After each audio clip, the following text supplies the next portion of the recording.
watching it. Just to get us started, I think one of the things that I really love about your film is the tone of it. And so I wonder if we can start with the writing and how you kind of found that balance between like the vulnerability and humor.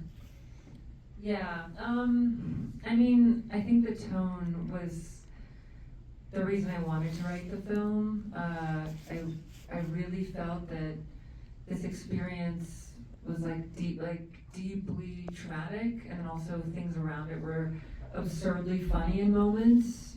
And the character has her best friend there, so there is this sense of like we are looking at something completely bizarre, like this doctor, and there's nothing to do but like just to laugh at how horrible this is, or like the line between funny, pain, funny felt true.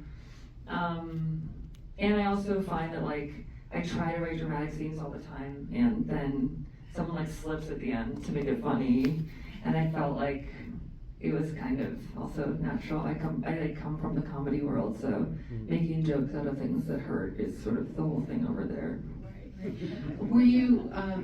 Were you always imagining the story taking on like a circular sort of structure in time, playing with time in that way? Yeah, I remember like I have this notebook that I had in like 2020 and 2021 where every page is like year 1, year 2, and trying to figure out like how they all connect, because that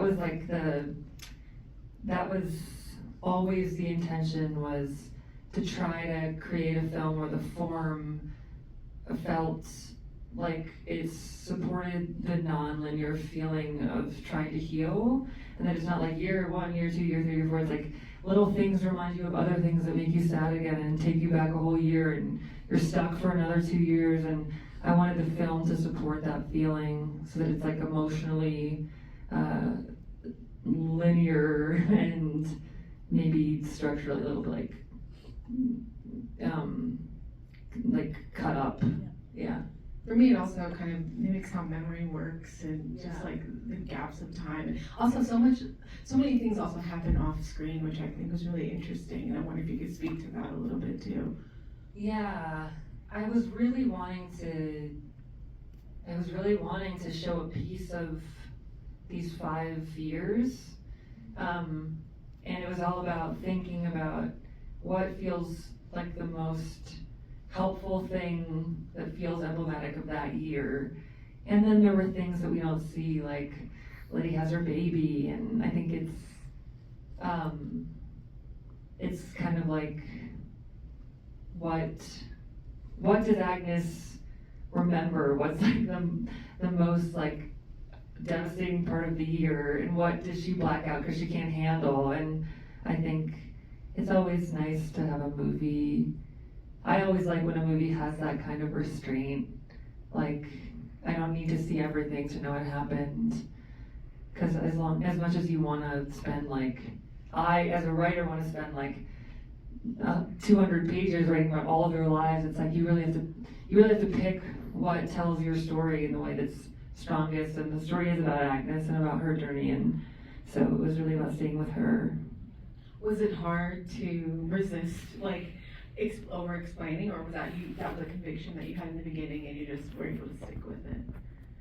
Yeah, I think I really wanted everyone to meet Agnes and Liddy before you know what happens to her, because I wanted to give her like a fighting chance of being a whole person.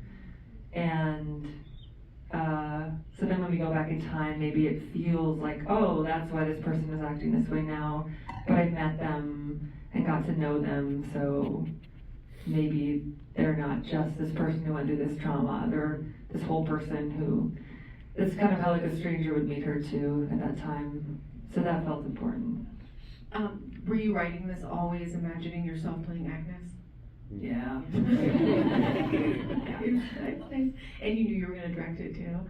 I didn't. I remember I had a call with my producers, and I was like, I don't know, let's find someone to do it. I don't think I can do that. And they were like, I feel like the word they used was like, go crystallize, like go let it crystallize. And so I spent like a month trying to do that. And I realized I really wanted to direct it. and that the way I usually respond to not knowing how to do something is to like create like a demented amount, like spreadsheet vibe. And so I made like, I think, a page lookbook of every scene of the film with inspiration images, and I realized like, though I might not know technically how to direct something, I do know what this film is supposed to look and feel like. And so then the task became surrounding myself with people who had a ton of knowledge that I could learn from. Is there one of these roles that you find maybe like is the easiest role versus like the hardest role, or are they all just like flexing different parts of your brain? I mean, I've only done them all for this.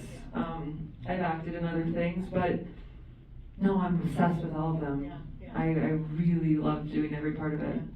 I want to open it up to the audience, and just so you know, I have to repeat your question for the other audience. If you could keep it a little concise, go ahead.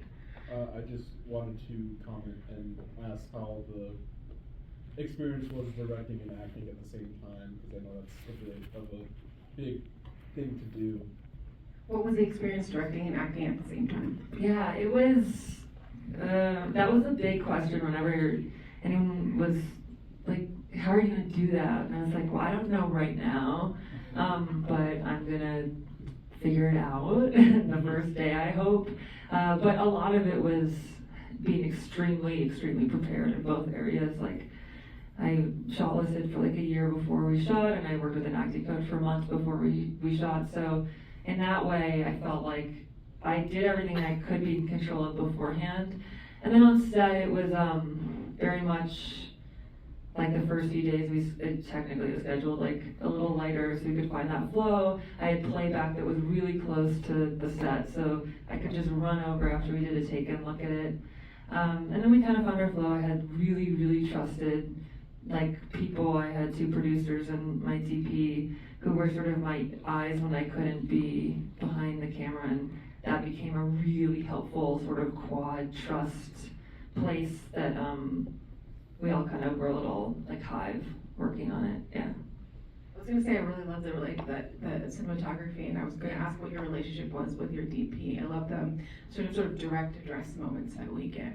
Yes. You know.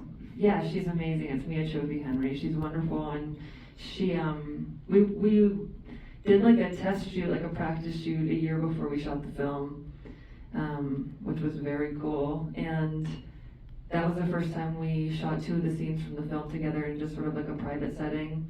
And after that, we met more casually to discuss how we would shoot the film. And then when it became prep, we kind of already had a language in place. And I was very, very sure about the visual language of the film going in. And she was really good at telling me when that made sense and when we needed to pivot and technically making it all happen. I think there was a hand right here in the red, I think. Thank you for creating the film. It was brilliant. I really enjoyed it. I'm just curious about your decision in the sex scenes to have so many more that were the time devoted to it, that were consensual and positive versus unconsensual and traumatic. I'm just curious about your decision of how to weigh how much time to give each of those. The question was on the timing of the sex scenes, how there's more time spent with the consensual sex scenes versus non-consensual.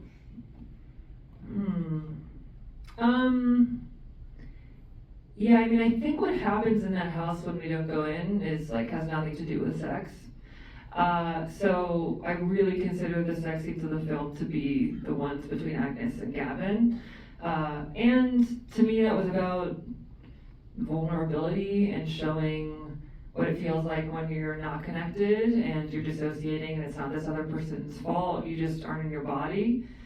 And then showing another scene where someone finds their body again and can like, orgasm and experience pleasure again and find their body, and this man is kind of this sort of like happens to be there but in a helpful way, but kind of has like nothing to do with it, but is like low-key supportive because he's there. So that's what that was, I guess. Other questions? I just can imagine all of us coming out of this with taking something different from the movie. It was very complex. I'm wondering if there's something that as you made this movie that you hope we would take away from it. Is there something you hope we take away from this film?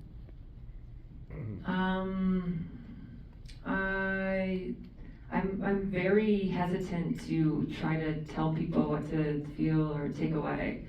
I know what I take away having made the film, and I think the film is really meant to be about trying to heal and that fight for healing, and much less about violence.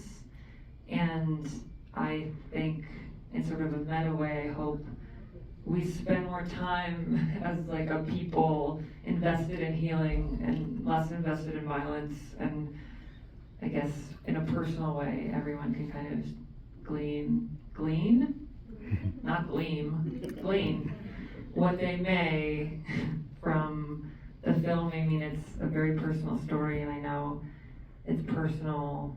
Everyone's experience with this is very personal, so I would never want to spoon feed you what you feel.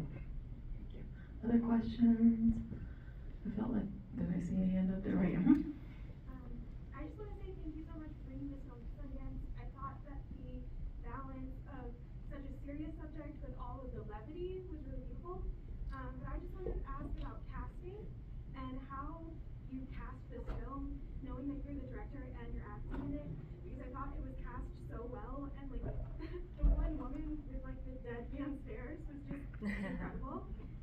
The question is on casting and how you did the casting, because it's so good. Yeah, I love the casting. Jessica Kelly is our casting director, and she's like a legend and was so helpful because I'd never been through the casting process before on this side of things. And it really was about finding Liddy, was really the piece that mattered the most. I had a meeting with Naomi, and she was so warm, and I'd only seen her do, at that point, really dramatic roles, which she's so good at. And when I met her, she was so bubbly and so funny and so warm, and I just had this like amazing time talking to her. And then we got to meet again, and we read together, and I think everyone walked away from that reading being like, okay, the film will function because these two people seem like friends. And it was a true miracle that she wanted to do the film. And after that, it was kind of about, I think we found everyone else in really different ways. Like John Carroll Lynch is also a legend, and so I wrote him an intense letter. And Lewis, I'd worked, who plays Preston Decker, I'd worked on Billions with him and felt really safe with him, and I felt that was really important for the role, and he's such a good actor. And Kelly taped for the part of Natasha, and was so funny, and Lucas, like I'd seen forever, and also wrote him a letter. And we had a great Zoom where I was like, oh my God, this is a man who is a walking hug, and that will work. So yeah, it was all different places, but I feel very lucky. The cast is insane. And Olga? Olga. Two kittens that one had major star power, but was inconsistent, and the other cat, the first cat was named Evan, and he just had that spark, and BB was the other cat, and though he didn't possess like that natural quality, he was very consistent. So there's two kittens in it, and they both are amazing in their own ways. Yeah, but I love the opening scene. I think you can tell the friendship right away, and I think it's such a great opening to the film. Were there other questions? Right?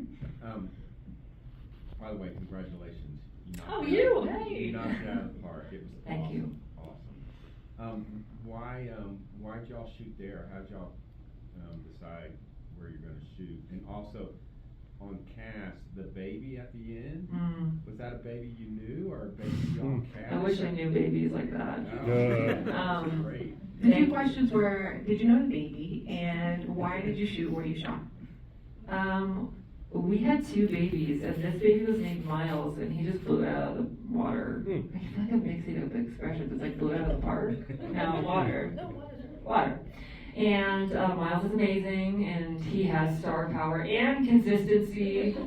So he really did that. It was so sweet. And then, what was the first part again? Oh, Massachusetts.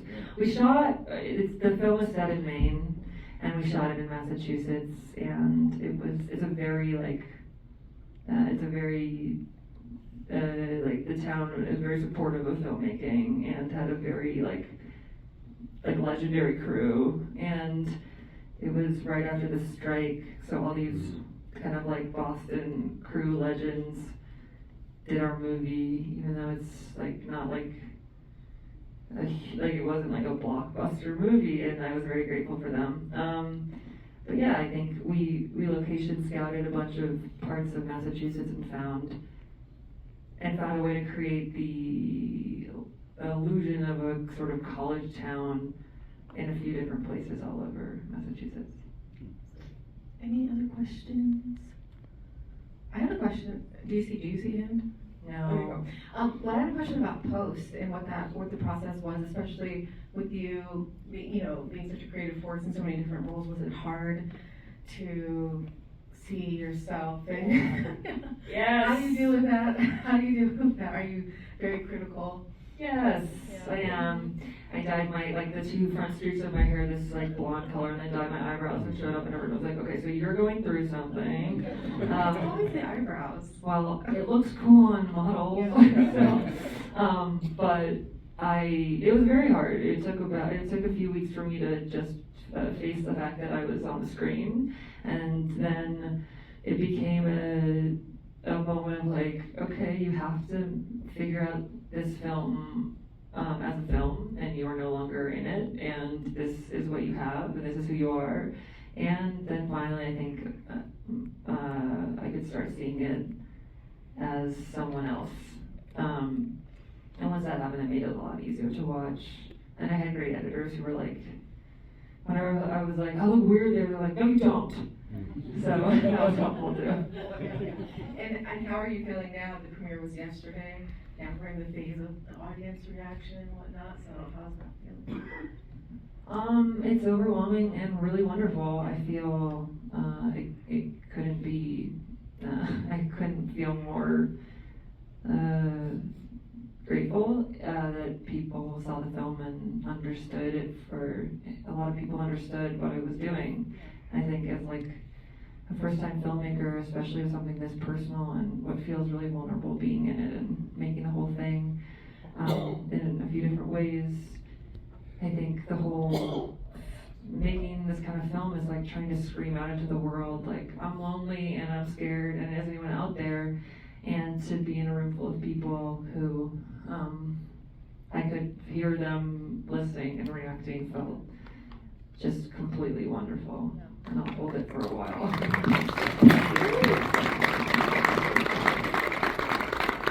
Were there any moments like that surprised you as far as reaction? Or was it all? I tried to avoid looking at a lot of stuff. I went to my party. Yeah. And I think it's been wonderful. Yeah. Okay, amazing. I think that's all is that all? Okay, sorry. That's all the time we have with you.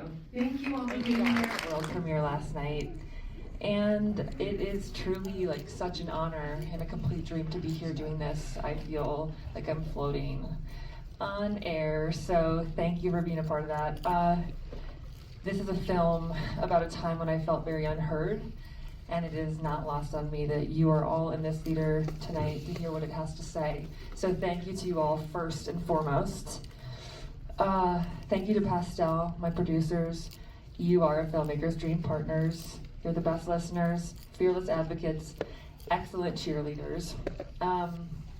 There is so much crew to thank too, and I'm so grateful for their work. It was really, really cold, and they worked really hard anyway. And the rest of the cast, thank you for being so generous and funny and open-hearted. You'll see that tonight.